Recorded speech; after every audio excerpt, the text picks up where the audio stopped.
Welcome to the chalkboard, my fellow football nerds, for episode number 163 of Chalk Talk. I'm your host, Shane Haff, and you can follow me on Twitter and YouTube at ShaneHaffNFL.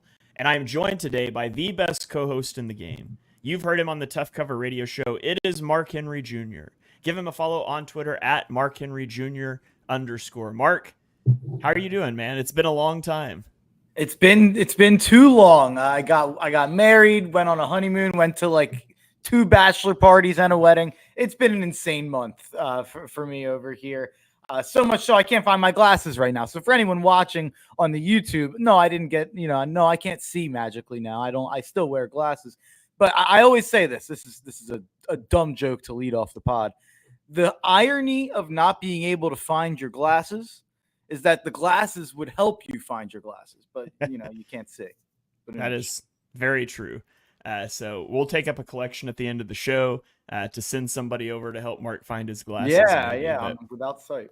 It's been a while since we've done a show. The Chalk Talk feed went dark because Mark went and got married, went on the honeymoon, and now we're getting back into it as training camps are opening. We're going to run through our typical 4 weeks of divisional previews, but we do need to welcome in a new audience today. If you're watching live, you'll notice up in the top right hand corner of the screen we have the Eagles Pin Pull Network logo, and the Eagles Pin Pull Network is a new network that I'm running that's going to feature 6 weekly shows once we get to the regular season, and Chalk Talk will be one of them. So if you're a longtime Chalk Talk listener, you know what the deal is.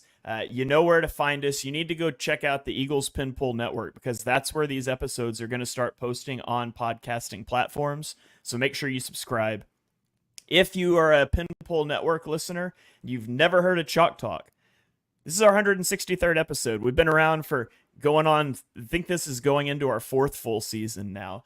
And what Mark and I have typically done is each Tuesday, we've gone through a rundown of each game from the NFL slate to catch Eagles fans up on all the other action. And that's similar to what we're going to do. We're going to alter the format a little bit because we're going to be a Monday show for the most part now. And we're going to specifically focus on the other teams in the NFC East, the Cowboys, the Giants, the Commanders, maybe pick a game or two of the week, some other relevant NFC games. But we're really going to start to hone in on supplying Eagles fans with what they need to know about the top competition around the division and around the league. And so we're going to kick that off today by going through an NFC East and NFC North preview. And each of the next 3 weeks, we'll tackle 2 more divisions to give you a full recap and preview of each team in the NFL. And then we'll really get into the meat and bones of the season as we get there. So we're going to start off. Mark, do you want to start off with the NFC East or the NFC North today? Let's go with the East. Let's start it off there. Okay, so we'll start with the NFC East. We're going to run through how each team fared last season, some of their key losses and additions from the offseason, some big questions heading into the season, and we'll talk strength of schedule and over-under predictions. Now, for strength of schedule, there's some different methodologies to use with strength of schedule, and I prefer Warren Sharp's model that takes into account rest disadvantages and over-under win totals rather than previous year's wins. I think it's a more valuable metric. I mean, you look at a team like the Vikings last year who lost Kirk Cousins. Like, clearly, they're probably not going to be as good of a team this year, but the traditional method doesn't capture that. And so if you look at last season using his metrics, of the 15 teams that had the easiest schedules preseason, 11 of those teams had winning records, while only 5 of the teams with the 15 hardest schedules did. So I do think it's a valuable metric. If you hear me reference strength of schedule and it doesn't match with what you've seen, that's why. So you can dig into that more for yourself. Just Google strength of schedule Warren Sharp and you can find it. So let's start out with the team that won the East last year, and it is the Dallas Cowboys. Last season, Dallas went 12-5. They won the NFC East before losing a wild card weekend game to the Green Bay Packers 48-32. And heading into the offseason, there was a lot of talk about the Cowboys being all in this season, and it really didn't play out that way as you went through free agency. And you saw them lose a lot of key players. They lost Dorrance Armstrong, they lost Tyler Biotish, Neville Gallimore, Michael Gallup, Jonathan Hankins, Tony Pollard, and Tyron Smith. And when you look at that, this is a team that lost 2 starting offensive linemen. They lost 2 pass rushers who combined for nearly 700 snaps last season. And they lost their starting running back while they added virtually nothing. I mean, they brought back Ezekiel Elliott coming off a career bad year. They went and got Eric Kendricks. And then everything else was through the draft. Tyler Guyton, Marshawn Nealon, Cooper Beebe. And in the middle of all that, you have the Dak Prescott contract situation looming. He's playing out the final year of a deal, and he has a no tag and no trade clause. So, I mean, if I'm Dak's agent, I'm telling him we're not signing anything. You're going to hit open free agency. And that's what you're thinking. They've got Micah Parsons' contract on the horizon. They have CeeDee Lamb unhappy with his contracts. There's a lot of question marks there heading into the season. But for me, Mark, as I tried to condense it down into a biggest question or two, my first big question for the Cowboys is, can Mike Zimmer keep this defense humming?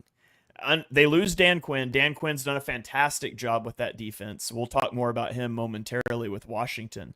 But you bring in a guy in Mike Zimmer, you lose a lot of pieces, and you need the defense to be able to step up and play the way that they have over the last couple years under Dan Quinn.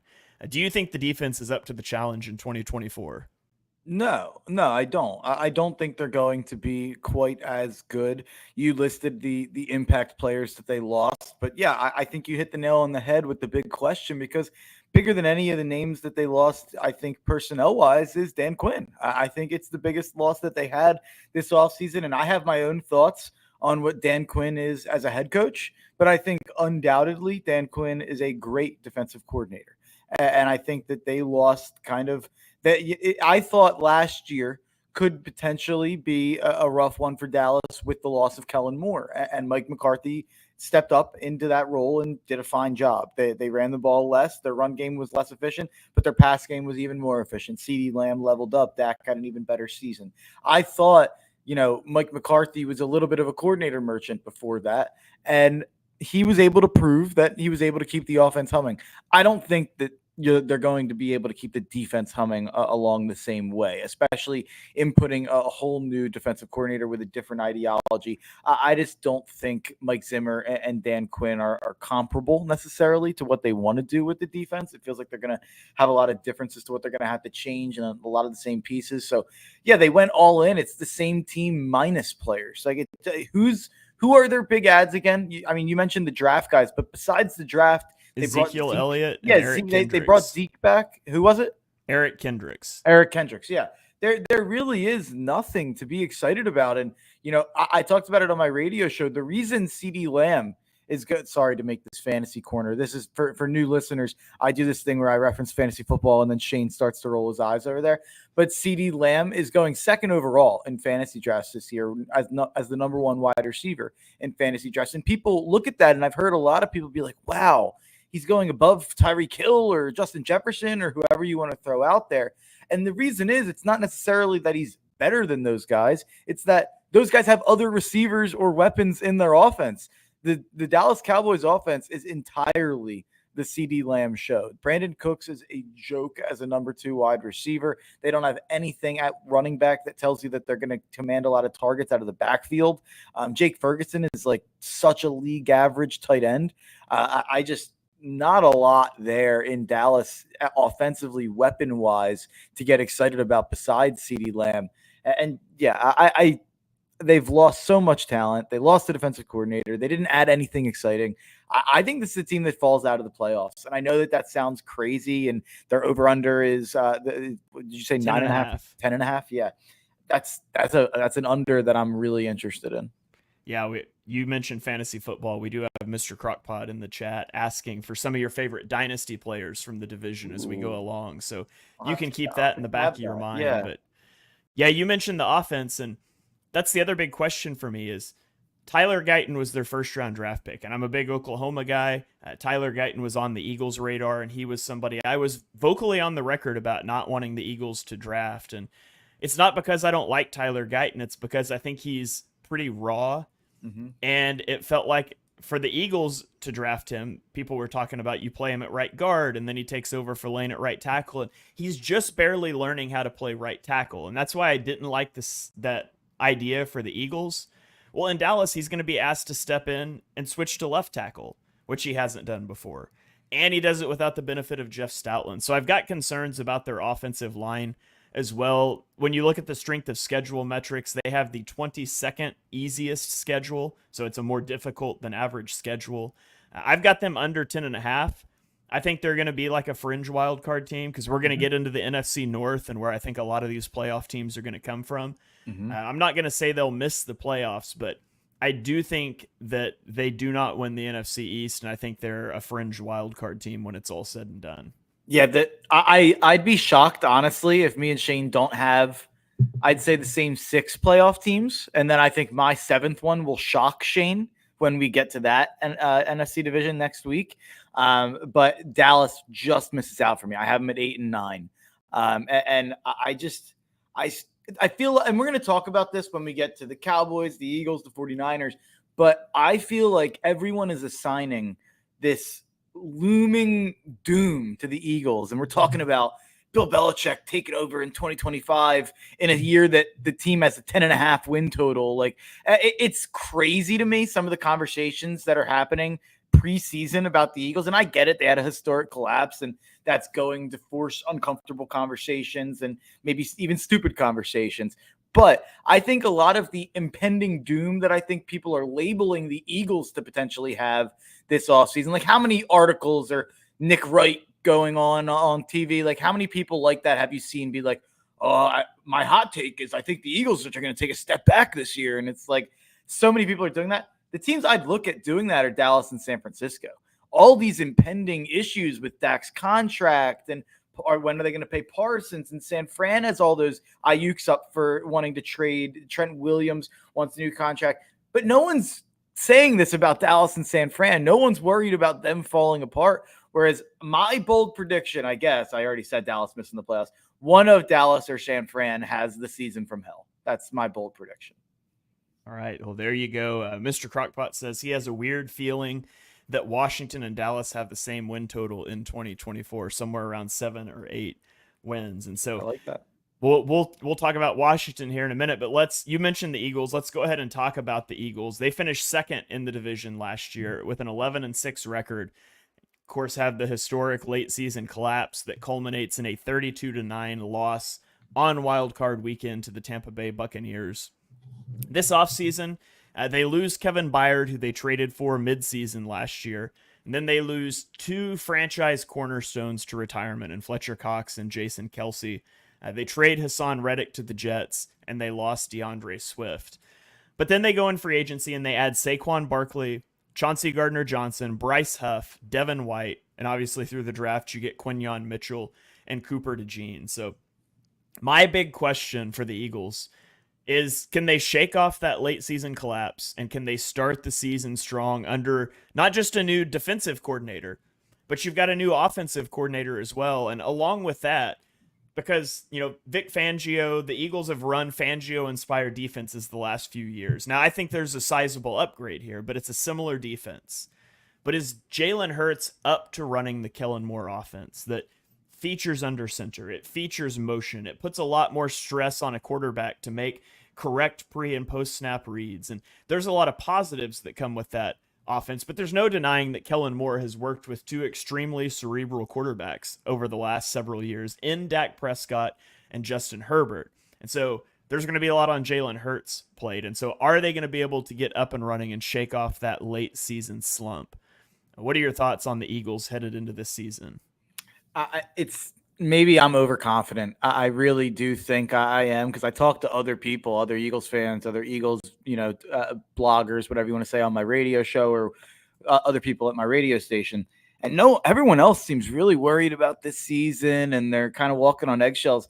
I look at each position group and I'm like, where am I nervous? And I look and I compare these position groups to your contemporaries in the NFC, and I'm asking, who is supposed to be making me terrified that they're way better than us? Because I'm obviously much higher on Jalen Hurts than I think what consensus has become.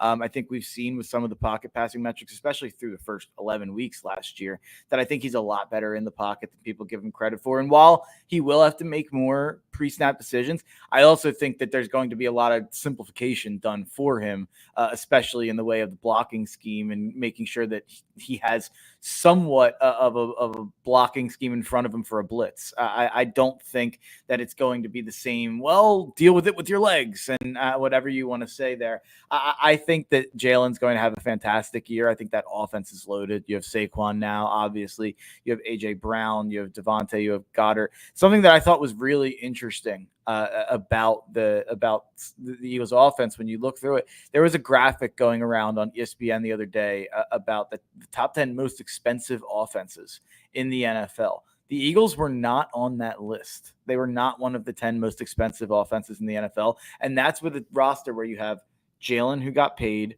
Saquon, who got paid, AJ got paid, Devontae got paid, Goddard got paid, Mailata got paid, Lane is paid, Dickerson's paid, and then you have the Juergens on a rookie deal and whoever's playing right guard on a cheap deals. But that's just a credit to Howie to building out the offense the way that I don't think any of us are all that nervous. Obviously, there's some adjustments that have to be made, but I think the Saquon addition, the coordinator hire, makes you feel great about the offense. And yet there's Dives is chiming in about things he's worried about on the defense. I wouldn't worry about depth on the defensive tackle. Am I wrong there, Shane? I think you have obviously Jordan Davis, who's hopefully stepping into a run stuffing role. Everyone knows kind of our debates about Jordan Davis, but I think there's no doubt that he's at least useful in the role that they use him in. You have Jalen Carter, who I think is only going to get better. You have Milton Williams, obviously, but who else? I maybe you're only 3 deep at defensive tackle, but I think as Eagles fans, there's a chance we're a little bit too addicted to rotating defensive linemen. I think a lot of other teams, you watch them and they're not necessarily rotating 8 guys in the way we do and rotating so often at defensive tackle. Maybe that means Jalen Carter's playing more snaps than we think. Maybe it means Milton Williams is playing more snaps than we think. Obviously, I think Davis probably has some limitations to how many snaps he can play, but I wouldn't worry too much about depth at defensive tackle. And yeah, the linebacker group is the group to be worried about, but I guess I just ignore that as an Eagles fan because that's been our entire lives. Yeah, I mean, they have Moro Ajomo, Milton Williams, but one of my questions was, have the Eagles lost their edge in the trenches? Because you lose Jason Kelsey on the offensive side of the ball, and that necessitates your right guard now moving to center, and you've got to plug in a new right guard, and you lose Fletcher Cox, and you lose Hassan Reddick, and so you're projecting Bryce Huff to come in. And so there's certainly some question marks. There's question marks about, did they do enough to address the back 7 of the defense, because all the time rookie cornerbacks come in and struggle, and Darius Slay is a year older. And so I think there's definitely questions, but I think that Eagles fans are very close to the team and don't realize that type of nitpicky questions are all over the NFL. And so yeah. I think they get a little too tunnel visioned on their one team and don't realize over a wide swath of the league, every team has some sort of question marks. And when you look at what the Eagles did this offseason, I like it. I like the early reports out of training camp concerning Jalen Hurts and him processing the offense. And obviously we'll see down the road. But when you look at their schedule, they have the 9th easiest schedule, so a fairly favorable schedule. They finally get into some normal game. No, they don't have 5 Thursday night / Monday night games this year, whatever ridiculousness it was last year. And so their over under is at 10.5. And I've got the over on this one. And I don't think this is a slide over. Like, I think picking 12 wins for this team is pretty reasonable. It's definitely my favorite over under in the division. Yeah, I agree with that. I don't know. Dallas under 10.5 or Eagles over 10.5 is probably close for me. I think they're about the same because I think I have them both 2.5 wins over. I have the Eagles at 13 wins. That could be 12 pretty easily, but yeah, I think they're the best team in the NFC. I think they have the least questions, and like you said, there are questions, but that's every team in the NFL has those types of questions. And I'm more confident in the DBs than I think most people are. I think at the very least, they have a lot of options.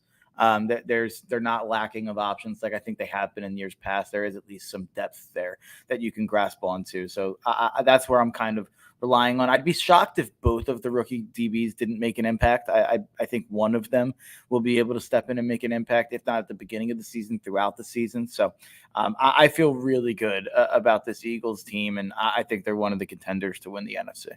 All right, a quick comment here from Quentin on YouTube says that he watched Sirianni's presser, said that Hurts is doing very well, which, of course, I'd kind of expect that. I'd take Coach speak with a grain of salt, but we will have Brandon Lee Gouton on the show tomorrow on mine and Johnny's show. He's been at training camp, so we'll get some thoughts from him, so you guys can tune in then when we get a chance to talk to Brandon about what he's seen at practices. But let's keep the ball rolling here. Let's go to the third place team last year, a team that came off of a pretty, I guess now we know fluky, but an impressive 2022 season with Brian Daboll, and then really tanked in 2023. It's the New York Giants. They went 6-11, and of course, they went through multiple quarterbacks. Daniel Jones didn't look good, got injured. Tyrod Taylor, you had the Danny DeVito thing. All that Tommy stuff DeVito. Danny DeVito. It's always funny in Philadelphia. I knew that was wrong when I said it, but then I was like, wait, what was the name? And I couldn't think of it. But Tommy DeVito. Yeah, so they have some big losses. Obviously, they lose Darren Waller to retirement. They lose Saquon Barkley to Philadelphia. And they lost Xavier McKinney, who we're going to talk about as a big addition for an NFC North team here in a minute. So they have some big losses. They also went out and made the splashy play, trading for Brian Burns, giving him a massive contract. They also got Jalen Mills in free agency, Devin Singletary, Jermaine Illuminor, and John Runyon. And then in the draft, they got Malik Neighbors and Tyler Nubin. So my big question for the Giants is, are those additions to the support cast? Both, Illuminor and Runyon on the offensive line. You've got Malik Neighbors that you bring in. Is that enough to prop up Daniel Jones? Because I think we know what Daniel Jones is at this point, and it's not a quarterback that you should hitch your franchise to, but that's where they are for the next year. And so are they going to be able to do enough? And then, alongside that is, will passing on J.J. McCarthy come back to haunt the Giants? So what are your thoughts about the Giants offense and then about the team as a whole? I'm starting more than ever to think that you shouldn't draft your quarterback until you have your roster somewhat figured out. We'll talk about it when we get to the AFC East. I'm pretty nervous for Drake May. So I don't think that they'll regret passing on JJ, because I don't think this team's anywhere near ready to take advantage of the QB window that you get when you have a rookie quarterback. But I think they're going to be bad at quarterback this year for sure. I think their best play is probably waiting until next year, and I think they're going to be very bad. I think they're going to have a top 5 pick, and I think they're in the running for worst rosters in the NFL. Now, I struggle because I am starting, I predicted them for 3 wins. They're one of the worst teams in the league, in my opinion. I think it's Carolina. I think it's them. I actually think you could make an argument Tennessee is going to be in that conversation this year. But the one thing I struggle with is that they went 6-11 last year with everything that went wrong. And you had Daniel Jones go out. You were playing Tommy DeVito and all that. You had Tyrod. Is Brian Daboll just a good enough coach that they are going to win 5 or 6 games and they can't get a top 5 pick? Or is the roster bad enough now that they'll bottom out and maybe cost Daboll his job, cost Joe Shane his job? I will say the one thing is, anyone watching anything revolving around this Hard Knocks offseason show involving the Giants, I think feels a lot worse about the Giants organization.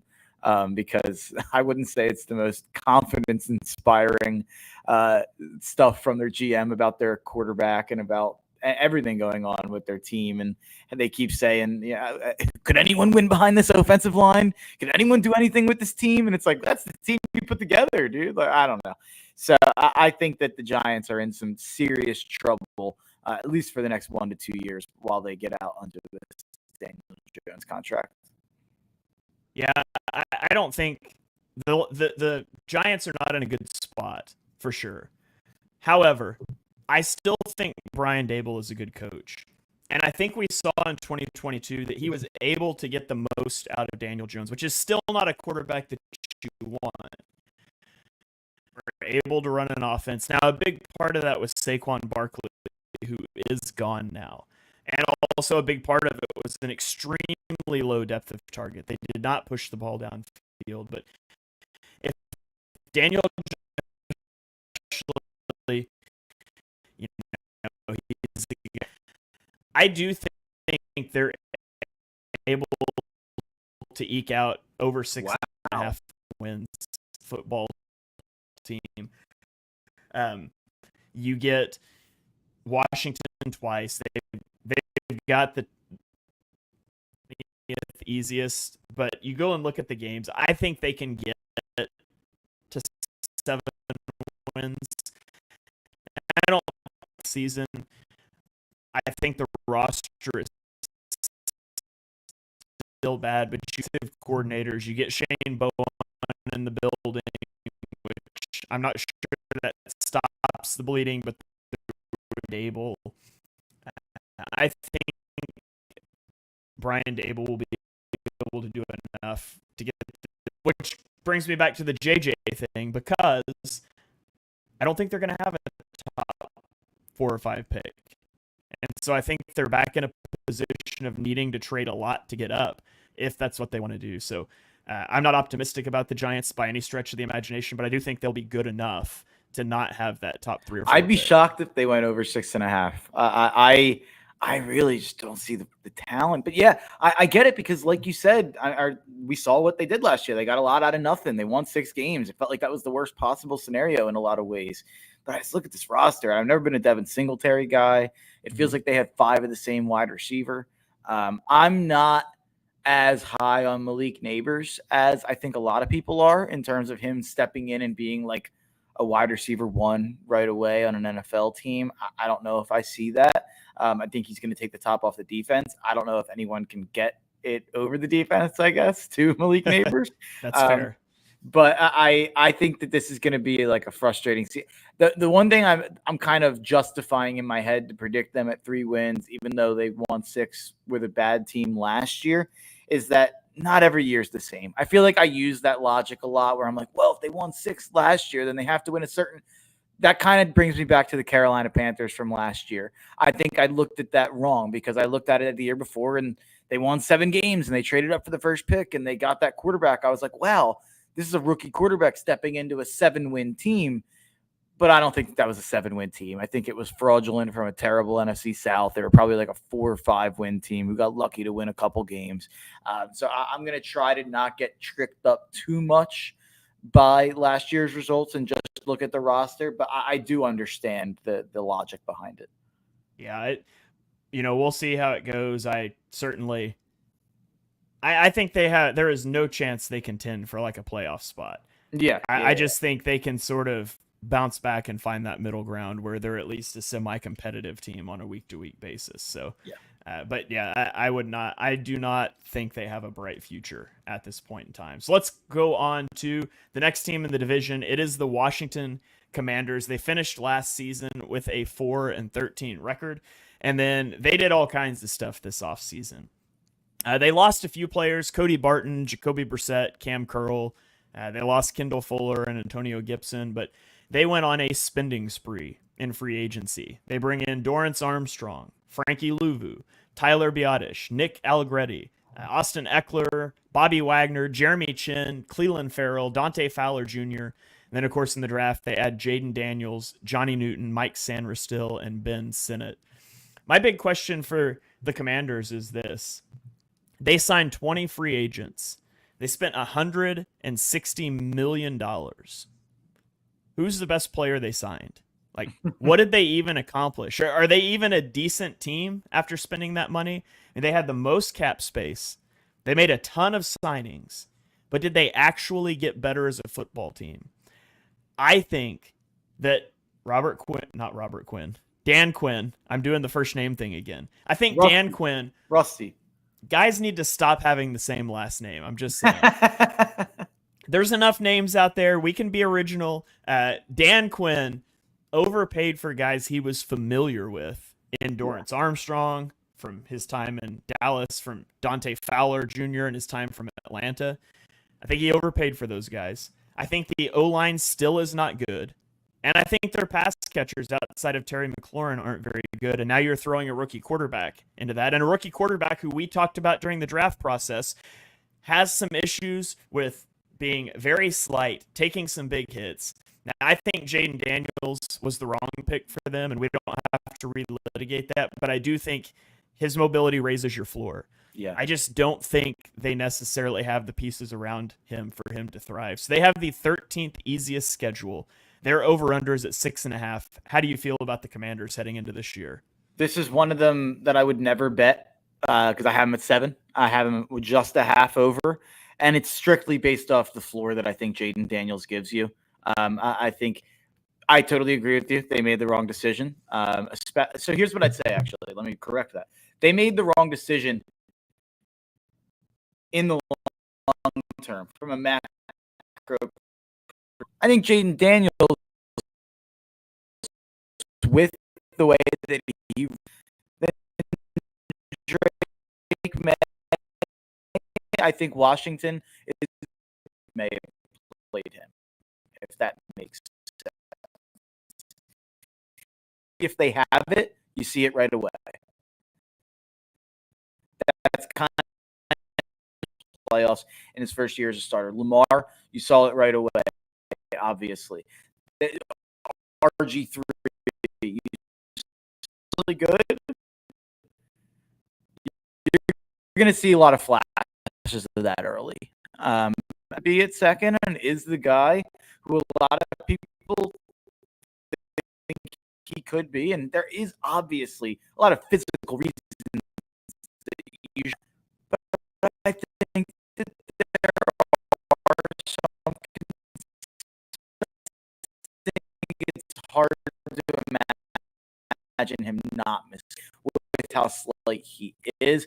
And then there's also some Justin Fields concerns with the middle of the field. And if he's able to kind of throw the short and intermediate slant routes across the middle of the field, or if he wants to kind of go deep. I know that there were some people saying that he wasn't as impressive in the Giants offseason hard knocks as the other top quarterbacks were when he was going through the place with Dable. Like maybe didn't have quite as good of a grasp of the kind of concepts that they were talking about as Drake May did or as JJ McCarthy did. But I do think his athletic ability gives them a high floor. I'm giving them 7 wins. The biggest concerns here with the Commanders are obviously the secondary. I think that's a bad secondary. It's probably the worst in the league going into the year. I don't know who's the best player in their secondary here. Jartavius Martin, who was he was a rookie last year, second rounder. He had a 65.4 PFF grade. Yeah, I mean, he was the best player according to PFF, I guess, last year. But I mean, Emmanuel Forbes was terrible. Michael Davis is not great and old. Benjamin St. Juste isn't anything special. They're safe last year, but I guess is my concern with this team, and I think that really the teams in the or what finishing between like 6 to 8 wins. To 8 wins. This is not one I would want to bet. I think you did at 7, but Jaden Daniels gets hurt or he struggles. They've got a guy as a head coach who I don't think is a good head coach. I have concerns for the Commanders. Could be very good, like if it breaks out the right way, and maybe some of these guys have been underperforming a bit in the Ron Rivera scheme, or I guess I should say the Jack Del Rio scheme, because he was the one calling the plays on defense. But you have Cleveland Farrell, Dorrance Armstrong did grade out fine last year. He was 49th out of 112 defensive ends, so at least he's like a competent guy to plug in there. Deron Payne and Jonathan Allen both graded out as average D tackles last year. I think we both think they're both better than that, right? So yeah, absolutely. If they step into being the really solid to very good players that they are, you have Frankie Louvu, Bobby Wagner, Jamin Davis at linebacker. That's at least guys. And they drafted Johnny Newton, who we both liked. Yeah. I missed John Newton actually. Yeah, I missed Johnny Newton. That's a good ad. That's a really good ad as well at the defensive tackle position, which they're already rich at. But Yeah, I do think the front seven could be very good, but the question is, can it be good with how bad that secondary is? Does it even matter if the front seven's good? Because I really do think it's the worst secondary in football. Yeah. All right. Well, let's flip over to our other division that we're talking about today. It's the Detroit Lions, who won the division last year. They had on a Super Bowl trip to the San Francisco 48. They beat the Bucks 31-23.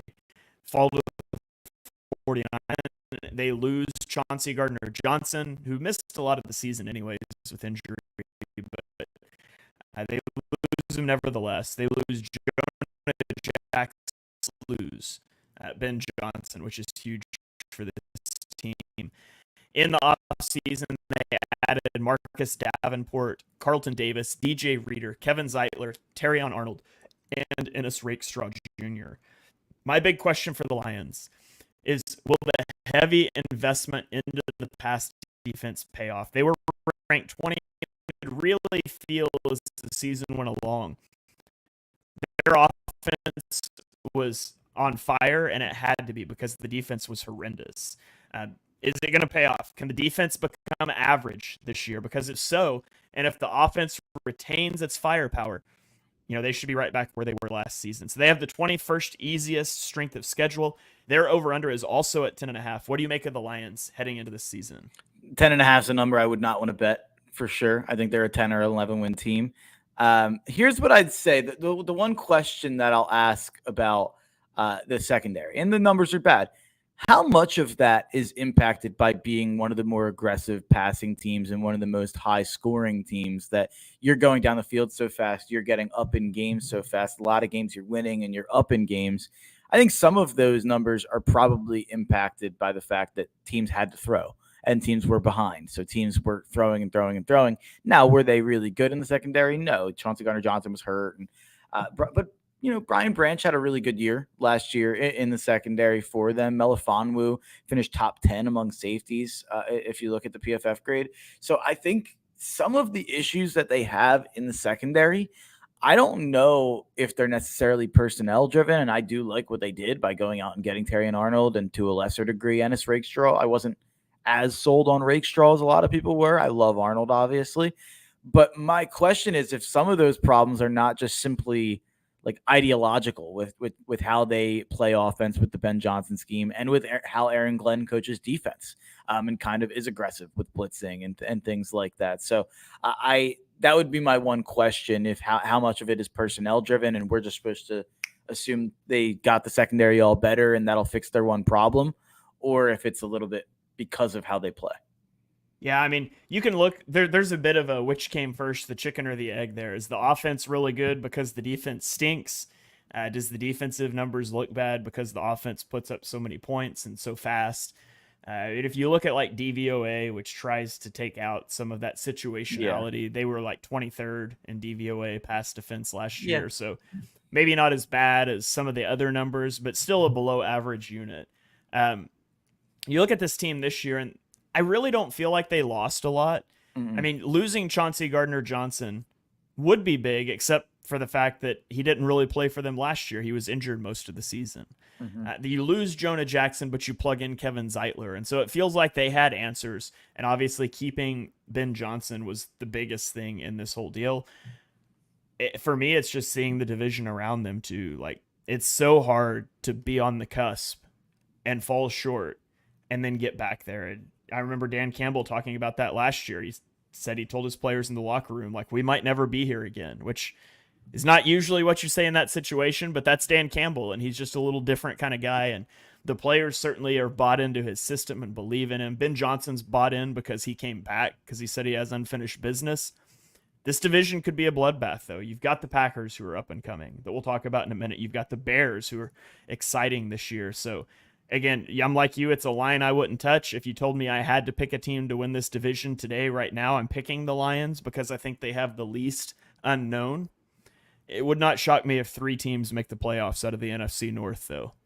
I have three teams predicted to make the playoffs out of the NFC North, and I have them at. I have Green Bay and Detroit both at 11 wins. When I went through it, Green Bay got the nod for whatever reason with the playoff Tiebreakers. predictor. The tiebreakers. The playoff predictors website, by the way, is a nerdy website out there for people who want to go through and pick all the games and see what your schedule or see what your what every record looks like for you. You can do it for college football as well. I'm a super nerd, so I like doing that stuff. But I ended with the Packers at 11 wins, the Lions at 11 wins, and the Bears at 10 wins. So I totally agree with you. These are three playoff teams, in my opinion. And the only reason that I think you mentioned the Lions didn't lose a lot, they have Ben Johnson, they have Aaron Glenn coming back. That obviously, pretty much all the stars, all the young guys are back. And I think we were both really impressed when we went through our expansion kind of draft program that we do, where we protect four guys on each side of the ball and then a wild card for each team. We were both impressed with the Lions roster with who do we throw back. And we felt like no matter what, we were throwing back a really quality player. But the problem with that is I think every other team in their division is going to be better than they were last year, or at least the Vikings will be better than they were for the last 3 quarters of the year without Kirk Cousins. So each team is going to be better than they were that last year. And I don't know if Detroit is that much better or if they're kind of the same. And I think kind of the same will naturally lead to them regressing just a little bit because of how much better the rest of their division is. So I'm going with 11 wins. They could very easily win 12 and win this division. I would not be surprised. They have so much talent, so much young talent too. So regardless of what I think of Detroit this year, I think they're a near lock to make the playoffs. I have them making it at 11 wins. This is a team that will be around as a contender, I think, for the foreseeable future with the amount of young talent they have. And as for, I guess, for as long as Jared Goff allows, if there becomes a time where the quarterback becomes more of a problem because they don't have as much talent around him, maybe then they won't be a contender. But I think it's not like he's going to get old anytime soon. I think he'll probably be the same guy he's been. So I think the Lions will be here in this conversation for a long time. Yeah. Okay, well, let's go on to the upstart team in the division. It's the Green Bay Packers. And you mentioned them. We talked about them a lot last season. Last year when we did this, I picked them to win this division. And that looked really stupid the first half of the year when they were dreadful. And then when they came on, man, they were fun to watch. But they end their season 9-8. They beat Dallas 48-32 on Wild Card weekend before losing narrowly to the 49ers 24-21. And obviously the tail of the second half of the season was the emergence of Jordan Love, the guy who now has the highest quarterback contract in the NFL as of a couple of days ago. And we'll talk more about him in the offense in a minute. But so that you look at their losses, they lose David Bakhtiari, who was sort of a part-time player for them, given his health at this point in his career. You lose Devondre Campbell, Aaron Jones, John Runyon, and Darnell Savage. But then they added Josh Jacobs, Xavier McKinney, and then in the draft, Jordan Morgan and Edgerrin Cooper. My big question for this team is, can the offense pick up where it left off last season? And they were the youngest team to make the playoffs. And from week 12 on, they ranked second in EPA per play. Can they continue that? Like, young players, we like to think about development, but development is not linear. And just because the offense played at that level in the back half of last season doesn't mean they'll pick up where they left off last year. And so that's the key question. They bring in Josh Jacobs, who had a less than stellar, shall we say, 2023. In 2022, he leads the league in rushing yards, but in 2023, he had less than half of his yardage total from the year before and only 3.5 yards per carry with the Raiders. And so there's a lot of question marks still, I think, about the offense. I don't think anybody on the offense has like proven themselves long-term obviously you're gambling on the Jordan Love contract because that's the cost of doing business. But you look at the receivers, there's a lot of potential. There's not like a surefire 1A alpha dog guy. So what are your thoughts about this offense, about the team as a whole as they head into this season? They have a little bit of the Jacksonville Jaguars syndrome where it's like a lot of fine players on offense, but no one that gets you really excited outside of the quarterback. I think Love's better than Lawrence as of right now, but it feels like you look at the Packers roster on offense and the Jags roster on offense from running back to receiver to tight end to O-line, and you're kind of like, yeah, these are probably all starters, but you're not really excited about any of it. What I'd say is the reason for how optimistic I am about the Packers. I think they have the best coach in this division. I think LaFleur showed how good of a coach he was down the stretch last year when he really got going with Jordan Love. I think that despite not having the guy at wide receiver, they have a lot of options. They have Jaden Reed, who I'm really high on, really stepped into a nice role. Dontavion Wicks, who is their number 3 wide receiver. He actually finished as the number 26 receiver, according to PFF last year. Romeo Doubs is like their number 4 receiver. He's pretty solid, I think. Christian Watson is the interesting one, and he's the guy with the upside, probably. Like Jaden Reed's probably their guy that they're going to rely on the most. But if Christian Watson pops, he's got the physical tools to be a true wide receiver 1. And if he's able to stay healthy and he's able to reach the upside that they drafted him for a couple of years ago, then I think maybe Christian Watson is the guy who kind of levels this offense up. But I think Jordan Love's just going to level this offense up by himself because I think he's a truly elite quarterback. I think he's on that top 5 to 7 path, and I think he's just going to continue to get better. And the reason outside of Jordan Love, because there has to be a reason outside of just the quarterback and the head coach, outside of the surface level, they did replace their defensive coordinator. Was it Joe Barry? Joe Barry, I think. Joe Barry. I don't know why I was thinking Joel Barry, but Joe Barry. They got rid of him, and they replaced him with Jeff Hafley, who was the Boston College head coach, which is an interesting move. I can't pretend like I know a ton about what he's planning to do scheme-wise defensively, but I think any breath of fresh air there is probably a good idea because they hadn't been good on defense in a very long time, and he had been there for a long time. They've got a lot of names, and one guy that I wanted to talk about with the Giants and kind of zoomed by and forgot, because a lot of focus has been paid to the Giants losing their best offensive player in Saquon Barkley. I think you could make a case that the Giants lost their best defensive player and the best player on their roster, because I think he's a better player than Saquon is, in Xavier McKinney. Obviously, a lot of Eagles fans wanted Saquon from the Giants, and he was the Giant they were focused on. The Giant I was focused on the Eagles wanting to sign was Xavier McKinney, and the Packers, we were apparently in on it until the very last minute, and the Packers beat us with a huge offer. He's now the highest paid safety in the NFL, and by the way, I think that's deserved. I think he's one of the 3 to 4 best safeties in the league, and I think that gives them now their best player on defense, even better than Jair Alexander, even better than a lot of the other guys on their defense. I think are just very good to solid, like Rashawn Gary, really solid. Preston Smith, really solid. Lucas Van Ness, I think, is developing into a solid player. Devontae Wyatt, same. Kenny Clark's very good, so that's another very good guy. I think there's a chance this defense, I don't know enough about Hafley to make this prediction. I think there's a chance this defense is a lot better than we think. Yeah, they should be under Hafley moving from an odd front defense to an even front defense. So we'll see if that goes smoothly. They have the 19th easiest strength of schedule. Their over-under is at 10.5. And as Brandon chimes in on YouTube and says, go Packers. Unfortunately, I've got to break Brandon's heart and say I would slightly lean the under here. I still like the Packers. It's just hard for me off of that half a season to think they'll continue that pace. I think they're maybe primed for just a small step back. I think a small step back would be enough in a division that's as tough as this one. So I think the Packers are making the playoff. I do have them as a wild card team out of this division, though, not as the division winner. Yeah, that doesn't surprise me at all. But I have them at the same win total as Detroit, but eking out the division. Yeah. Okay, let's go to the Minnesota Vikings, who went 7-10 last season. Obviously missed the playoffs. In the offseason, they lost Kirk Cousins. They lose Marcus Davenport, Jordan Hicks, Daniil Hunter, and KJ Osborne. They also added Blake Cashman, Sam Darnold, Jonathan Greenard, Shaq Griffin, Aaron Jones. And then in the draft, they add 2 first-round picks in J.J. McCarthy and Dallas Turner. The only big question for this team is, when will J.J. McCarthy be ready?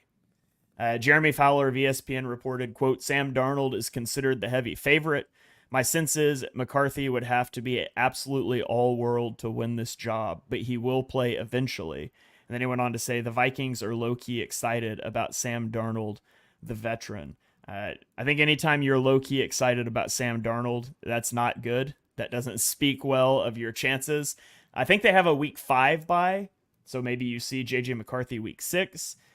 Maybe you start 0-3 and you see JJ McCarthy sooner. But this whole season is about JJ McCarthy and justifying the investment into him, seeing him develop under Kevin O'Connell. And then, if you want to flip over to the defensive side of the ball, Brian Flores is a fun guy to watch, man. What can he cook up in year 2 as the Vikings defensive coordinator? Last year, he led the NFL in max blitz rate and max coverage rate. And he would pretty much rush 6 or rush 3 every play. And it gave teams fits. What's his counterpunch going to be this year? What's he going to cook up? They do have a very difficult schedule, the 28th easiest schedule. Their over-under prediction is at 6.5. What are your thoughts on the Vikings? Yeah, this is another one that I wouldn't touch. I have them at 7 wins. You could convince me to 5 or 6. You could convince me to 8. I just think Justin Jefferson, Jordan Addison, eventually TJ Hawkinson, Aaron Jones is a fine running back. I think that it's going to be hard for whatever quarterback they play to look too bad. I'm not a Sam Darnold guy, and I'm not a JJ McCarthy guy, but I do think Kevin O'Connell is one of the best coaches in the NFL, at least on the offensive side of the ball. So not too much to say on the Vikings, to be honest, outside of just wait and see on quarterback. What I will say is Justin Jefferson should be the 3rd player off the board in fantasy football. Look at how he did at the end of last year with Nick Mullins. Man, he's quarterback proof. So I think Justin Jefferson's going to give you a lot of points in fantasy, no matter who is playing quarterback, Darnold or JJ. Yeah, I agree with that. And as we move on to the Bears here, Brandon chimes in and says the Bears will do better than the Vikings in wins. That's something I absolutely agree with. I think Definitely. You agree with as well. Did you go under the 6.5? This isn't one I would touch, but if you make me pick it, I'll take under 6.5. I think that you talk about Sam Darnold and I'm out. Yes. I wasn't the biggest JJ McCarthy guy either, and I'm always scared. Pretty much I don't want to touch over-unders for teams with rookie quarterbacks because you just never know what you're going to get. But yeah, I would probably take that under as well. So moving on to the Bears, who also went 7-10 last season. They really only lost Darnell Mooney. I mean, they lost Justin Fields, but that doesn't matter. But they added a lot this offseason. They added Keenan Allen. They get Kevin Byard, DeAndre Swift, Jalen Johnson, and then the duo of Caleb Williams and Rome Odunze. They get another guy that we liked on day 2 in Kyron Amagaji, the tackle out of Yale. My big question for the Bears, and this tells you where I'm at with the Bears, but will Caleb Williams become the first 4,000-yard passer in Bears history as a rookie? The current record was set by Eric Kramer in 1995 at 3,838.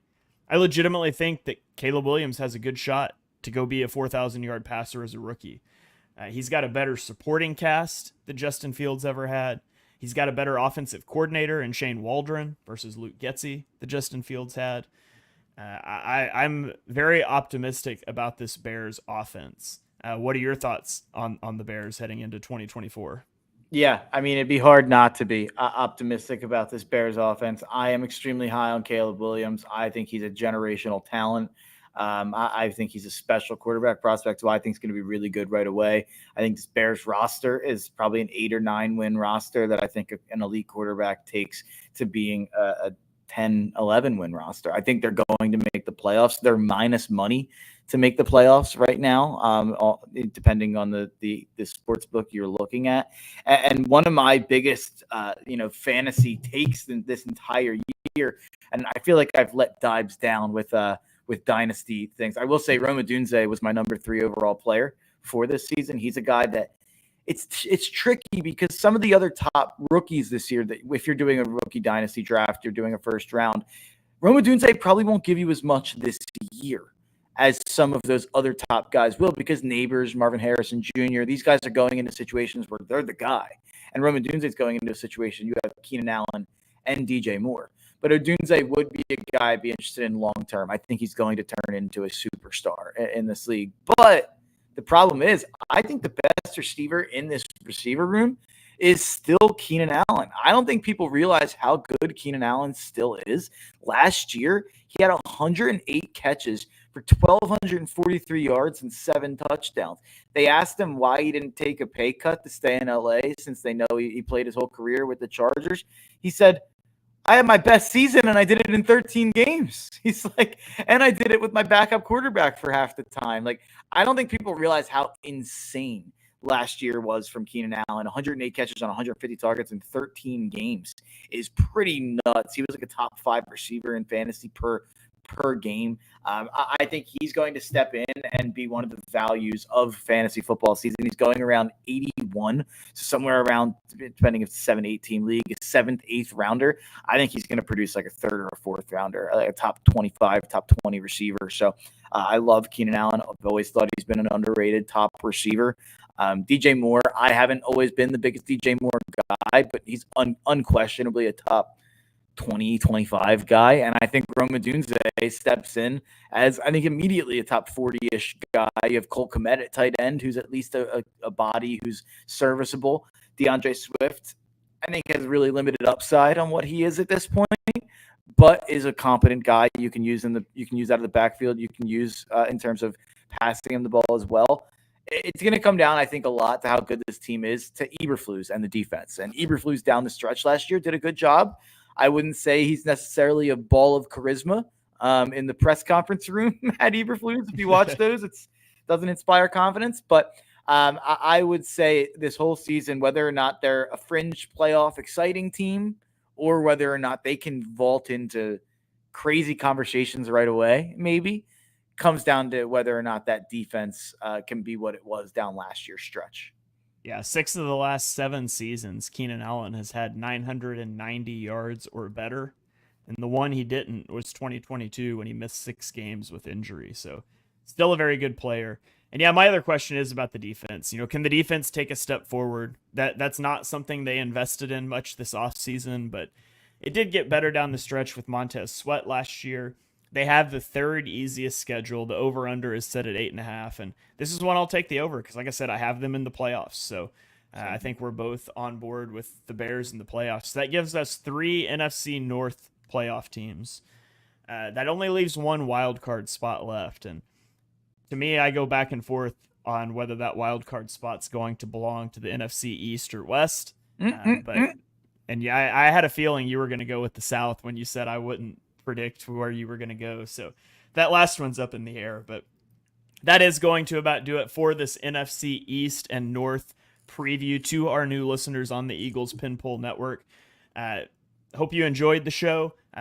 This is what you can expect from us for the next couple of weeks. And when we get into the season, like we said, we'll be coming on Monday with NFC East updates from their games over the weekend and some other top games that we'll talk about each week. But Mark, before we get out of here, do you have any final thoughts or takes you want to fire off? Any final thoughts? Okay, I got a final thought. It's a fantasy. I feel like I've been a heavy fantasy show for me, but I don't know if you know this, Shane. We're 2 days away from what I like to officially call the national month of fantasy draft awareness, because August is the month that everyone's doing their fantasy drafts. Everyone's getting their cramming for their research done. And I'm just here to help people who are willing to do it 2 days ahead in July. So I unleashed the take the other day when on my radio show. There is a way that you can guarantee that you will not win your fantasy league this year. It is if you do not get one of CeeDee Lamb, Justin Jefferson, Tyreek Hill, Amon-Ra St. Brown, A.J. Brown, Jamar Chase, Devontae Adams, Puka Nacua, Marvin Harrison Jr., or Garrett Wilson. Because after the top 10 fantasy receivers, I think there is a massive, massive drop-off to Chris Olave, Mike Evans, Drake London, Nico Collins. I think that's a really, really big drop-off. So there's 10 receivers that I think can finish as wide receiver 1. There's going to be 12 teams in your league. Don't be one of those 2 teams that doesn't have someone who can finish as wide receiver 1 in the entire NFL. So my take is do whatever it takes to get one of those 10 wide receivers on your fantasy team. There you go. Wide receivers matter. You heard it here first. Thank you guys for joining us for episode number 163 of Chalk Talk. If you enjoy what you heard on the show, and we know that you do, smash that subscribe button and turn on notifications so you don't miss our next episode. Drop us a 5-star rating wherever you stream your podcasts. You can follow us on Twitter. I'm at Shane Huff NFL. He is at Mark Henry Jr., and we will catch you guys next time.